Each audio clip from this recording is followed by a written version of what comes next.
everybody, and welcome back to another episode of Rugby with Pads, and continuing on with our series of Around the League. Today we're going to be taking a look at possibly the worst two divisions in football, of course, the NFC and AFC South. There's a lot of not pretty reading here, but we're going to jump in and we're going to have a look because we're all inclusive until we come to the second worst pairing next week, which is of course the West. My Rams are not looking pretty over there. Even with Aaron Donald tearing up. Unfortunately, you can't draft Aaron Donald in every position in fantasy football. But without further ado, let's jump into the NFC South, and we're going to start off with, of course, the Atlanta Falcons, who I think have one of the more intriguing lineups of these, because they've got the fancy 101 in rookie draft, Bijan Robinson, who will, quote Arthur Smith, run the piss out of the ball. And again, I'm sorry if that's offended anyone's delicate ears, but they are going to run the ball, and they'll probably be a boring team because of it. They'll run a lot, and Bijan will get used a lot, which is great for fantasy. Bijan will probably be a top 5 fantasy pickup when we're looking at redraft. It tanks Tyler Algiers and Cordero Patterson's value. I think Cordero Patterson will be used more as a wide receiver this year because of the lack of talent elsewhere. We'll see if he gets reclassified closer to the season, but it's a very narrow tree. It's Bijan Robinson, Drake London, Kyle Pitts, and there's not much else. Even Jonnu Smith hasn't really excited anyone, I don't think.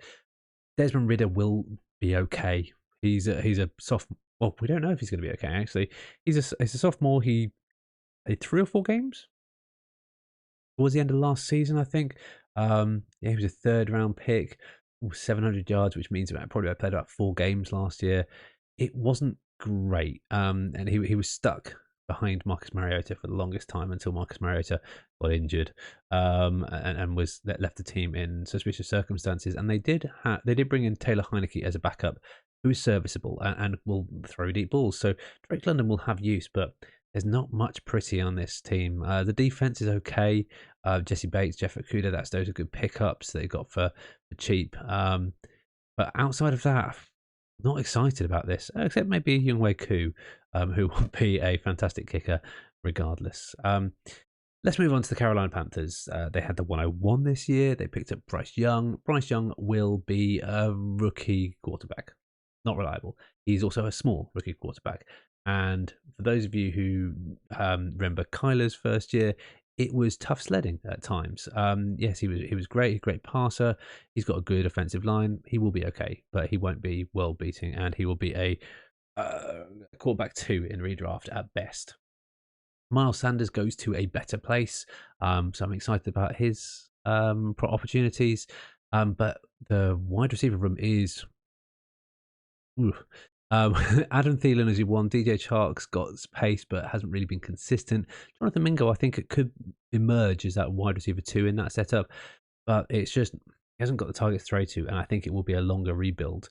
They've got an okay defense, nothing to write home about, and special teams, again, I'm not banking on anything there. The Saints have tried to turn around their squad a little bit. I don't think enough, though. Derek Carr is not a seminal quarterback. He's not going to be great. He's going to be okay. He's going to be very much serviceable and an upgrade from Jameis Winston, and that's about all you can say, really. Even Taysom Hill isn't getting a look in this year. Alvin Kamara may be out for the first 6 games, so he is going to be shaky, but he will be good when he comes back. Jamal Williams has obviously been brought in to be that non-pass catching running back and maybe a bit of cover, and Kendra Miller is a bit more similar to Alvin Kamara, so maybe he's been brought in to cover those first 6 games. Chris Olave will be electric. Sophomore boost, he was great anyway. Michael Thomas is on the slide, and outside of that, there's not anyone else really. Juwan Johnson shows a lot of promise, but still, I don't think they've hugely committed to him. He's been around a little while and hasn't impressed too much. He flashed in games last year, and he was a good prospect, and I think, an interesting one to pick up. But there's nothing too exciting here, really. And likewise with the Buccaneers, there's nothing really I really like at all. Baker Mayfield, I think, has a chance to redeem his career, but because they've got a good receiving crew, Mike Evans and Chris Godwin, but they are brought down by Baker Mayfield, so it doesn't quite work. Rashad White will run the backfield. We haven't seen him in volume there particularly. I don't think he had a huge draft capital. 3rd round pick, average running back pick, 481 yards in his first season. I don't particularly like it, but he will be good and he will get the volume, so he will be usable. But outside of that, who else are you throwing to? It doesn't look great. I do think their defense is going to be solid, and that's what they have built around. Kalijah Cansey is a great defensive end. They've still kept Vita Vea, and you don't want to be going up against these guys. These guys they're pretty nasty. They're pretty good. So all in all, it's an okay team on defense, just not very balanced. Now, you'll notice that for all of these teams so far, I haven't spent much time because I don't think there's much time to spend on them because there's nothing much to say. Fancy relevance, that I was just looking here, there's not many people. And let's do the draft. Let's do the draft. We've got 1 quarterback, 2 running backs, 2 wide receivers, tight end, a flex, kicker, defense, and of course my rookie. I think we all know who the rookie is going to be, and let's start there. Bijan Robinson is going to be the rookie pick for this team. It's going to be quite New Orleans based, it feels like, but we're going to go with Derek Carr as our quarterback. Best of a bad bunch, really. Alvin Kamara is, if he's on the field, he's the best option that anyone has got in the NFC South. Sanders, close second, I think. I think he lands himself in a good spot. Wide receivers, we're lousy with decent wide receivers. Mike Evans is probably the number 1 pick there, I would say. Maybe Godwin as the 2. I think it's pretty interchangeable between those 2 guys, but I do like Drake London as an up-and-comer. I think he's going to be really good for the Falcons this year, regardless of who's throwing it to him. Kyle Pitts is notionally your fancy tight end number 1 there, and maybe he's going to come good this year. Maybe this will be his year in season 3 or 4. Well, I don't know, maybe season 3. Jamal Williams is of course our flex because we love Jamal Williams no matter where he is. Will Lutz is the kicker of choice across this, mainly because I've used Falcons elsewhere. You know what? I'm actually going to go Younghoe Koo is going to be my guy, but both of them are solid. Kickers don't matter too much, but he is notionally the better one.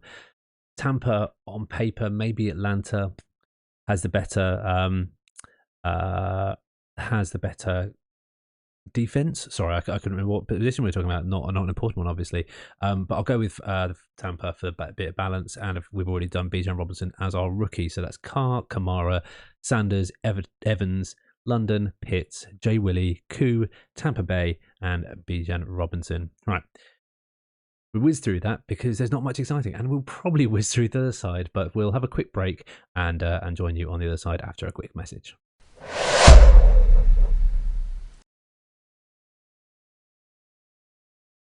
Well, I think I've got to contemplate life a little bit after that because it was not fun going through that, and I couldn't find any bright spots. But let's hope we find some brighter spots over in the AFC South, and unfortunately, I don't think we're going to.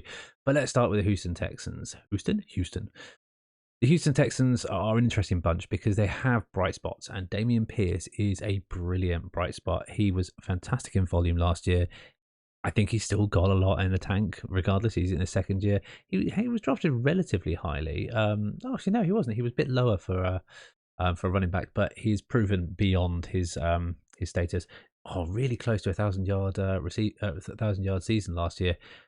Even though he was on a very, very poor team behind Davis Mills, but not anymore. CJ Stroud has taken it over as the 2nd overall pick. Unfortunately, 2nd overall picks don't really have a great deal of success. Sam Darnold, who else? Zach Wilson of recent memory. 2nd picks, CJ Stroud. We'll see how he goes, but I think he maybe stands out a bit more, despite his poor Wonderlic score. I think he was considered stupid, but had a good football brain. We'll see how it goes. I can't tell because I've tried to take one of those tests before, and maybe I'll do it for the pod. They are really hard. Robert Woods, veteran coming in, he's a target. Nico Collins is probably going to be the number 1 there. John Mechie, it's nice to see him come back from obviously a horrible illness last year. And Dalton Schultz has possibility to be the effective pass catcher too there. They're giving him something, but I don't feel like this team is going to be competitive at all, which means they're probably going to be put in situations where they're going to turn over the ball a lot and have to rely on their defense, which It's not great. Will Anderson Jr. is of course a fundamental piece moving forward. There's no one here that I really want outside of Damian Pierce just for volume, and he is a fringe RB1 there. Um, yeah, they're not going to score enough touchdowns, I think, to be hugely relevant. I don't think they're going to pass. They're going to throw the ball enough to be hugely relevant. So the Houston Texans, unfortunately, not looking great. Similar story with the Indianapolis Colts, unfortunately. Although I love the pick of Anthony Richardson, I think he'll start after game 3, and he will then elevate the whole team. He will elevate Jonathan Taylor in that RPO game. He will elevate Michael Pittman because he can throw it far, and Michael Pittman will once become a deep threat rather than just the dink and dunk guy. I think Alex Pierce will be interesting. I think Josh Downs is a really, really lovely complementary wide receiver 3, but I still don't think they're all going to be able to compete in the same way because Anthony Richardson is not going to be a volume thrower.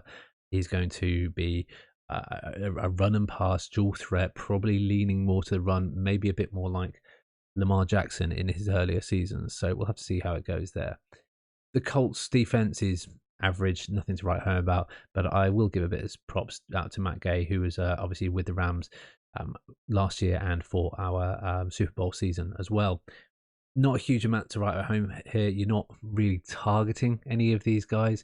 It'd be nice to get some, but yeah, you're not really going after them in earnest. And the Colts will be okay. They will probably be okay in a bad division. I think the guys who are going to be great in a bad division are the Jacksonville Jaguars, who apparently live in London now. No, not quite. They've got 2 London games, of which I'm going to go to one. Really excited about the Wembley game on October 1st. Trevor Lawrence has got weapons. He's got Christian Kirk, Calvin Ridley, Zay Jones, Evan Ingram.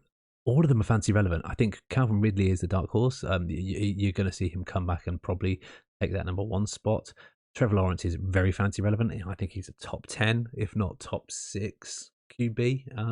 I think they're going to score a lot of points. And Travis Etienne, despite Tank Bigsby coming in and potentially stealing some reps, I think he will be fantastic. This is a really good offensive team. I think they're going to go for it. And Doug Peterson knows how to get Trevor Lawrence to work. And Trevor Lawrence elevates all these guys rather than it being a situation in Tampa Bay where these guys are dragged down by the quarterback. He elevates them.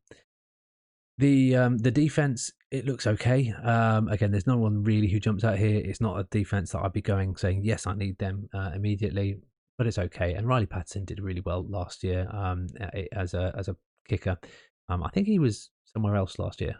Maybe he came in relief, but I can't remember. Either way, he's a kicker. It's a good team. I think that they have the best chance of going back-to-back first in the AFC South here. Whether they'll be a relevant playoff team, it doesn't matter. But for fantasy, it doesn't matter anyway. I think they will be good in the regular season. And you can probably see them winning 10-plus games as well, especially seeing as they've got to play these guys 6 times. So, yeah, not unlikely to do a clean sweep of these guys because let's finish off with the Tennessee Titans. It doesn't look great. We've got Will Levis in the second round, who is another backup QB. I think he has a route to become the first, but there's going to be a camp battle between Malik Willis and Will Levis to be the number 2 behind Ryan Tannehill, and he will eventually get dropped out, probably around game 7, because they're not going to win much. They're going to rely heavily on running the ball because Derrick Henry can do that. Ty Spears is an interesting dynasty pickup. I don't think he's going to be fantastic, but because of that poor QB play, Ryan Tannehill declining, Will Levis rookie, Malik Willis has not shown a great deal of interest, and he's more of a dual threat anyway rather than a pure passer. Treylon Burks isn't interesting to me. Westbrook Akina, Kyle Phillips. Oh, this has probably got to be the worst wide receiver room I've seen across the league so far. But Okonkwo, that's a horrible pronunciation. I'm not even going to try the first name. But their tight end, I think, is interesting, and especially if Will Levis gets in the mix, he will be and he was already seen last year and he had some spot starts. He was a reliable target as a escape valve, so I'm really interested in him. He didn't score much, but when he did, he scored in bunches, so maybe better in best ball. Nothing to write home about on the defense. They lost some guys.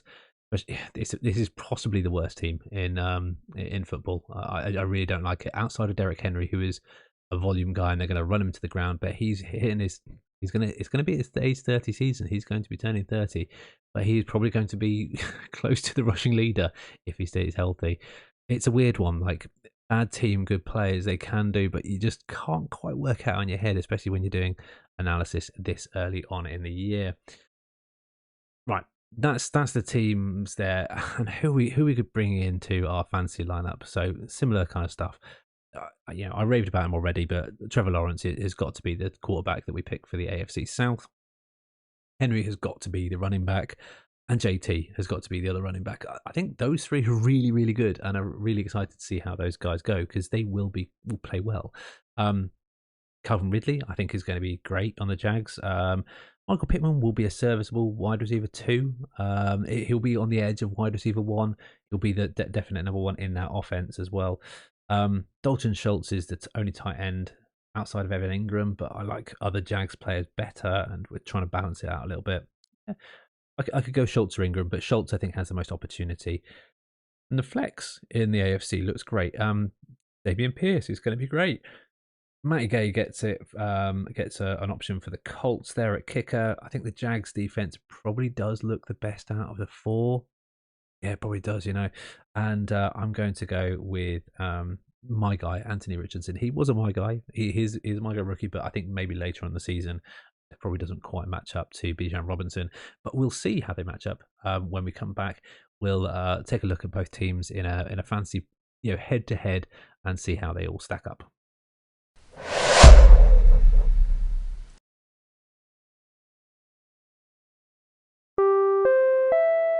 Right, competition time, guys. Rules are on the screen as you see them now, but part 1 is we're trying to drive subscriptions to rugbywithpads.com. You can find all the information here, but for every single subscription you make from £1 a month, you can get all the benefits like you would do on a normal Patreon. But as you go up, you can also get merch with it as well. And this is how we're selling our merch that you've seen me wearing during some of these YouTube videos as well. If you enter for as little as £1, you'll be entered into the competition. There's bonus entries for higher tiers as well. Now, we'll announce the winner of that on the pod once we've got a minimum of 10 subscribers, and then part 2 comes in. So get ready already. Go to youtube.com/rugbywithpads, click subscribe, and comment on any of the videos. And there's a fair few. We bring out the videos at the same time as we do on Spotify and Apple Podcasts, and you'll be entered into a competition to win either a t-shirt or a pop socket. It's free, but we must make sure that part 1 is won first. Let's drive that traffic over to rugbywithpads.com, and the draw announcements will be on the pod. I'll keep you updated with what we're doing and put some stuff on socials. Right, back to the pod.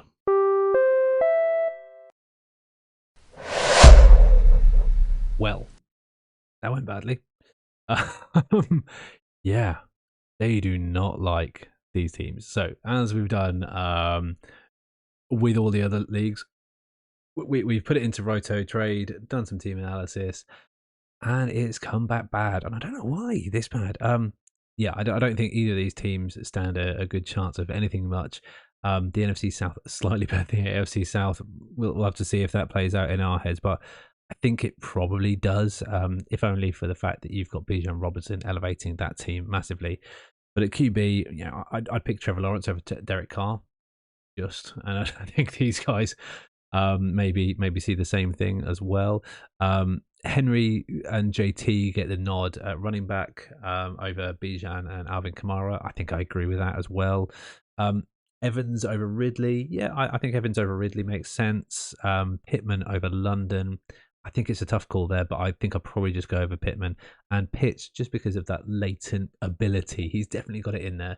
Dalton Schultz will be serviceable, but I think Kyle Pitts could be magical, especially now we've got a much shortened route tree for that team as well. Dameon Pierce, I think, is the flex of option of choice here. I put Miles Sanders there because it's elevated Bijan Robinson. I kind of get that. I'll take Younghoe Koo in the NFC and probably take Tampa as my defensive choice here if it guns to my head, and of course Bijan Robinson as a rookie. I make it a 5-5 with the NFC South getting it just on rookie basis. I think it's a close run thing, and it's like either of these teams at all. It's really, really, really bad. Considering we've had 80 and 90% playoff chances, and now we're averaging 20 across these two sets of fantasy teams, it is not pretty. And guys, with that, shorter episode because we don't want to talk about bad players, don't want to talk about bad teams. There are good players in that, but they're bad teams overall. And I think because of that, bad teams generally lead to worse fantasy play. I think that's a thing. Yeah, who would you rather? An Eagles, a player from the Eagles or a player from the Texans? I know I'd be picking the Eagles every time. Thank you very much. Again, you probably heard in the mid-roll of this that we're doing a competition, so go sign up to that competition as well. Support the pod at rugbywithpads.com, all socials at rugbywithpads. Thank you very much for listening. I will see you next time on the Virtual Gridiron.